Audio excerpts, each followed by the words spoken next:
महाराष्ट्र की राजनीति एक बार फिर से सुर्खियां बटोर रही हैं। राज्य में शिवसेना टूटने के बाद अब खबर है कि एनसीपी भी टूट सकती है। पिछले कई दिनों से उठा सियासी तूफान कम होता हुआ नजर नहीं आ रहा है। एक बार फिर से ये कहा जा रहा है कि अजीत पवार बीजेपी में जल्द ही शामिल हो सकते हैं, जिस पर राजनीति गरमाने लगी है। आगे की रिपोर्ट में हम आपको बताएंगे कि अजीत पवार का मन क्यों डोल रहा है। क्या अब एनसीपी में शिंदे पार्ट 2 होगा? क्या अजीत पवार बीजेपी में शामिल हो जाएंगे? दरअसल एक तरफ जहां बीते कुछ मौकों में अजीत पवार बीजेपी से नजदीकी के संकेत दे चुके हैं, चाहे पीएम मोदी की जमकर तारीफ करना हुआ हो या फिर डिग्री विवाद पर उनका बचाव करना या फिर महाराष्ट्र का सीएम बनने की इच्छा जाहिर करना, तो वहीं दूसरी तरफ मोदी के मुद्दे पर चाचा भतीजा यानी शरद पवार और अजीत पवार के बीच का मतभेद खुलकर सामने आ रहा है। एक तरफ जहां मुंबई में पार्टी के सम्मेलन में एनसीपी प्रमुख शरद पवार ने बीजेपी और मोदी सरकार की जमकर आलोचना की, जिस तरीके से शरद पवार और अजीत पवार के बीच विवाद बढ़ता जा रहा है, उसे देखते हुए ये कहा जा सकता है कि जल्द ही एनसीपी में शिंदे पार्ट 2 होने वाला है। इसी बीच सूत्रों से मिली जानकारी के मुताबिक कहा जा रहा है कि 2 मई को महाराष्ट्र की राजनीति में बड़ा बदलाव हो सकता है। महाराष्ट्र की राजनीति में पकड़ रखने वाले एक बड़े नेता का दावा है कि फिलहाल अजीत पवार के साथ 12 विधायक एनसीपी से अलग होकर बीजेपी में शामिल हो जाएंगे। इसके बाद मौजूदा सीएम एकनाथ शिंदे को मुख्यमंत्री पद छोड़ना पड़ेगा।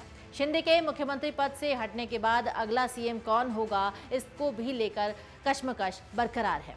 इन सभी पर एनसीपी नेताओं के बीजेपी में शामिल होने की वजह से केंद्रीय एजेंसियों के जरिए बीजेपी का दबाव बताया जा रहा है। दावा इस बात का भी किया जा रहा है कि विभागों के बंटवारे को लेकर अजीत पवार खेमे और बीजेपी के बीच चर्चा शुरू है।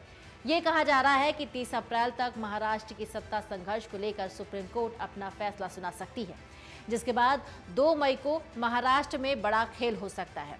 अगर ऐसा हुआ तो एक तरफ एकनाथ शिंदे को सीएम पद छोड़ना पड़ सकता है और दूसरी तरफ आगामी चुनाव में महाविकास अघाड़ी को बड़ा नुकसान उठाना पड़ सकता है। आपको बता दें कि एनसीपी नेता अजीत पवार एक कार्यक्रम के दौरान ये कह चुके हैं कि वो आज भी राज्य के मुख्यमंत्री पद की जिम्मेदारी स्वीकार करने के लिए तैयार है। दरअसल अजीत पवार से जब पूछा गया था कि क्या आप 2024 में मुख्यमंत्री पद के लिए दावा करेंगे, तो इसके जवाब में अजीत पवार ने कहा कि 2024 में मुख्यमंत्री पद का दावा करने की क्या जरूरत है। मैं अभी भी ये दावा कर सकता हूं कि इसके लिए साल 2024 का इंतजार करने की जरूरत क्यों है।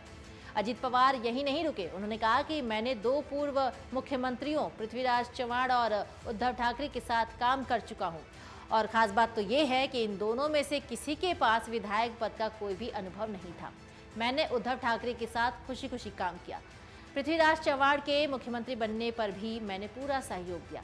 इस मुद्दे पर महाराष्ट्र कांग्रेस के प्रदेश अध्यक्ष नाना पटोले ने कहा कि मुख्यमंत्री बनने की इच्छा रखने में कोई भी हर्ज नहीं है। हालांकि इसके लिए पर्याप्त नंबर यानी 145 विधायकों की संख्या का होना बेहद जरूरी है। अगर ये आंकड़ा अजीत पवार के पास होगा तो वो आसानी से मुख्यमंत्री बन सकते हैं।